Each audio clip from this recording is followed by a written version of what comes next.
السلام علیکم ورحمۃ اللہ وبرکاتہ۔ اعوذ باللہ من الشیطان الرجیم،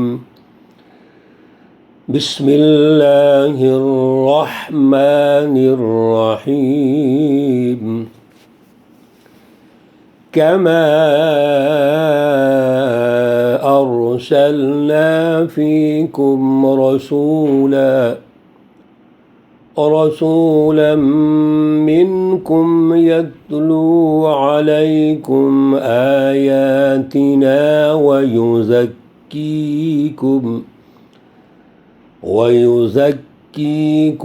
ويعلمكم الكتاب والحكمة ويعلمكم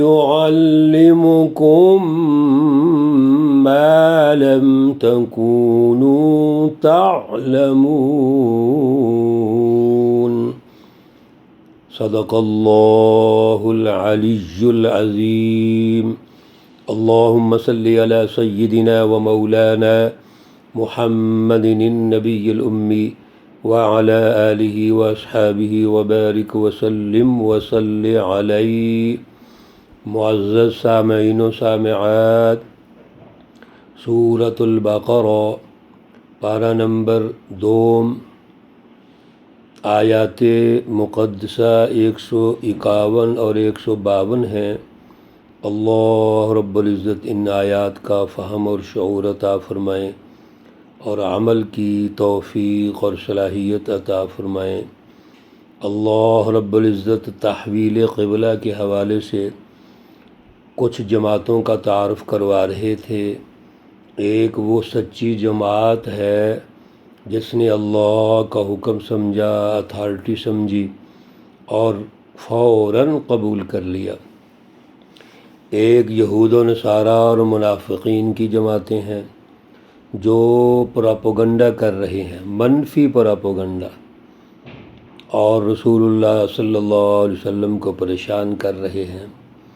لہذا اللہ رب العزت نے تقریباً 3 دفعہ فرما دیا فَوَلِّ وَجْهَكَ شَطْرَ الْمَسْجِدِ الْحَرَامِ، اور اس کا ہر پہلو واضح کر دیا۔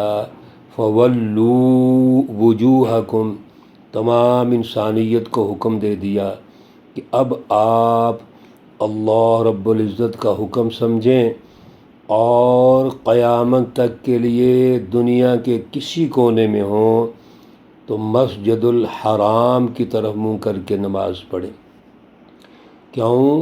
یہ اعلیٰ فکر کا مرکز ہے، رہنمائی کا مرکز ہے، مثابۃ للناس ہے، انسانیت کا مرکز ہے، وہ امن اور امن کی جگہ ہے۔ اور اللہ بھی یہی چاہتے ہیں کہ ایسی نعمت آپ کو دی جائے وَلِأُتِمَّ نِعْمَتِي، سچی رہنمائی جس کو آپ غالب کریں۔ آج کی آیات میں اللہ رب العزت نے رسول اللہ صلی اللہ علیہ وسلم کے منصب کو پھر ارشاد فرمایا ہے۔ اس سے پہلے آیت مقدسہ نمبر 129 میں حضرت ابراہیم جو تحریک حنیفی کا مرکز، انبیاء کے مرکز ربنا وابعث سے دعا کرتے ہیں، تو ساتھ ہی رسول اللہ صلی اللہ علیہ وسلم کے منصب کو بھی ارشاد فرماتے ہیں، اللہ سے مانگتے ہیں۔ ابھی دوبارہ وہ بات سمجھائی جا رہی ہے۔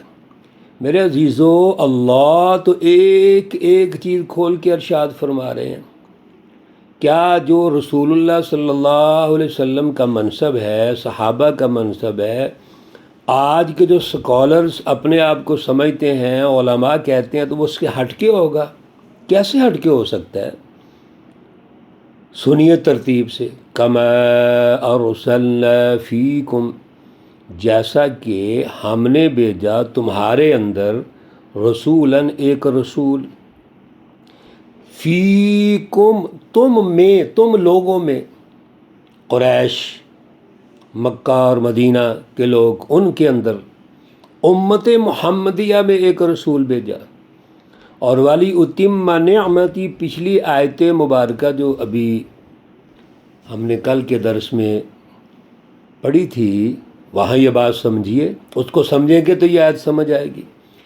اللہ نے فرمایا تھا کہ میں اپنی نعمت تم پر پوری کرنا چاہتا ہوں، اور وہ کیا نعمت ہے؟ وہ یہی نعمت ہے رسول اللہ صلی اللہ علیہ وسلم کی تشریف آوری۔ کما ارسلنا فیکم رسولا، آپ صلی اللہ علیہ وسلم رسول بن کے آئے۔ تو رسول کس کو کہتے ہیں؟ اللہ کے نمائندے کو۔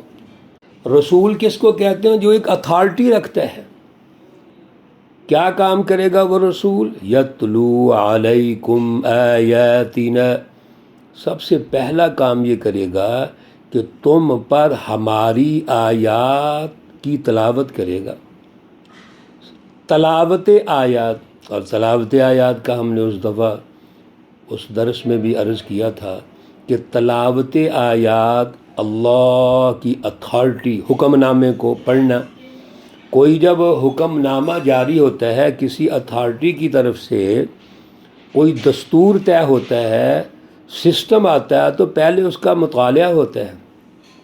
اگر ہم اس کو پڑھتے ہی نہیں یا پڑھنا ہی نہیں آتا تو میرے عزیزو اگلا کام تو نہیں ہو سکتا۔ تو پہلا ہے اس اتھارٹی اور حکم نامے کا مطالعہ، اس کو لفظ بلفظ پڑھنا، یہ فرض ہے، پہلا فرض۔ تو رسول اللہ صلی اللہ علیہ وسلم نے بھی یہی کیا۔ آپ پر وحی نازل ہوتی تھی تو آپ نے ایک سچی جماعت تیار کی، تو سب سے پہلے اللہ کی اتھارٹی کو، حکم کو سچی جماعت صحابہ کے سامنے پڑھا، ان کو سکھایا کہ تم بھی پڑھو۔ پھر وَيُزَكِّيكُمْ، وہ تمہارا تزکیہ کرتا ہے، پاک کرتا ہے، دلوں کو پاک کر کے، دلوں سے تمام گند نکال کے، آلائشیں نکال کے، منفی اور شیطانی تصورات نکال کے اللہ سے جوڑنا۔ جب تک کوئی دل اللہ سے نہیں جڑے گا تو اس کا تزکیہ تو نہیں ہو سکتا۔ تو جماعت صحابہ کا تزکیہ کیا، سچی جماعت کا، یعنی اللہ سے جوڑ دیا، دل پاک ہو گئے۔ تیسری بات، وَيُعَلِّمُكُمُ الْكِتَابَ، تمہیں کتاب کی تعلیم سکھاتا ہے، کتاب کی تعلیم دیتا ہے۔ تعلیم کتاب کیا ہے؟ اس حکم نامے کو سمجھنا، ایک مرحلہ ہے اس کو پڑھنا، الفاظ پڑھنا، پھر ان الفاظ کا فہم پیدا کرنا، اس الفاظ کی بیک گراؤنڈ کیا ہے، الفاظ کے نتائج کیا ہیں، اللہ ان الفاظ کے ذریعے، اس تعلیم کے ذریعے کیا ہمیں سمجھا رہے ہیں۔ تو جب تک کسی حکم نامے کو سمجھا نہ جائے، بتائیے اس پہ عمل ہو سکتا ہے؟ اور چوتھا کام، والحکمت، دانائی، حکمت مینجمنٹ۔ جو اللہ نے حکم نامہ جاری کیا، اب اس کو ہم نے سمجھ لیا ہے، اب اس کی بالادستی ضروری ہے۔ اس کے تقاضے کیا ہیں، اس کے دائرے کیا ہیں، کس طرح وہ سچی جماعت غالب ہوگی، جد و جہد کرے گی، مصائب آئیں گے، پریشانیاں آئیں گی، اور ہر حکم کی حکمت کیا ہے۔ میرے عزیزو، یہ اللہ نے رسول اللہ صلی اللہ علیہ وسلم کو سمجھایا، اور رسول اللہ صلی اللہ علیہ وسلم نے سچی جماعت کو سمجھا دیا۔ وَيُعَلِّمُكُم مَّا لَمْ تَكُونُوا تَعْلَمُونَ، اور تمہیں تعلیم دی اس چیز کی جو تم نہیں جانتے۔ یہ پوری سائنس اللہ نے ارشاد فرما دی۔ تمام تر اللہ کی رہنمائی ایک سائنس ہے، ہر دور کے معروضی حالات کے مطابق کس طرح اس کا نفاذ ہوگا، کس طرح اللہ کے وسائل کو دریافت کر کے ہم پوری انسانیت کے لیے مفید بنائیں گے، یہ سب کچھ اللہ نے سکھا دیا۔ بتائیے مجھے، رسول اللہ صلی اللہ علیہ وسلم کی اتنی بڑی ذمہ داری، اور آپ نے اس ذمہ داری کو پورا کرتے ہوئے خلافت باطنہ قائم کی، یعنی سچی جماعت تیار کی، پھر خلافت ظاہرہ قائم کی، ریاست مدینہ تشکیل دی، ریاست مکہ تشکیل دی، قومی انقلاب لے کے آئے. کتنا بڑا کام ہے میرے عزیزو. یہ ہے اسوہ رسول اللہ صلی اللہ علیہ وسلم. ہم محض تقریریں کر لیں، نمازیں پڑھا لیں، چند ارکان اسلام کا درس دے لیں، ہم سمجھتے ہیں بڑے اسکالر ہو گئے ہیں. یہ ہے رسول اللہ صلی اللہ علیہ وسلم کا اسوہ، صحابہ کرام کا اسوہ. اتنی بڑی نعمت کے بعد پھر کیا کرنا ہے؟ سبحان اللہ. اللہ کہتے ہیں فَاذْكُرُونِي. اب آپ کے اندر یہ شوق اور جذبہ ہونا چاہیے کہ آپ ہر جگہ اللہ کا نام لیں، اللہ اللہ بھی کریں، اللہ کی مجالس قائم کریں، اور پھر اللہ کی بالادستی، یہ اللہ کا ذکر ہے.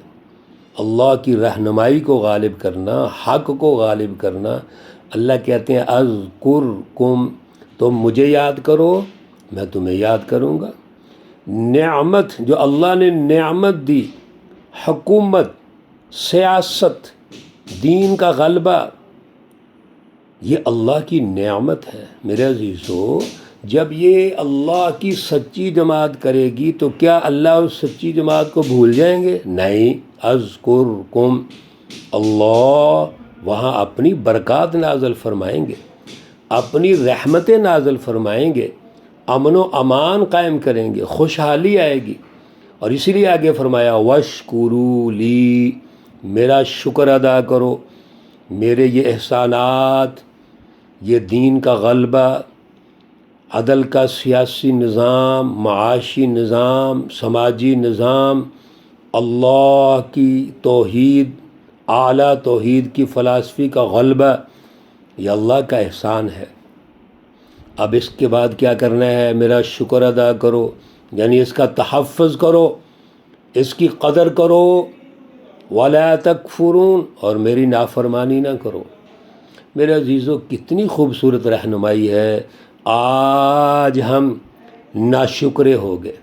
ناشکرے کیا ہونا ہے؟ اللہ کی رہنمائی نہیں سمجھ رہے. کیا اللہ کی رہنمائی ہے؟ ہم نے اپنی خواہشات کی پیروی کی. اور پیچھے دروس میں آپ سن چکے ہیں، اللہ تو یہود و نصارہ کے پیچھے چلنے کو، ان کی خواہشات کے پیچھے چلنے کو اللہ منع فرما چکے ہیں.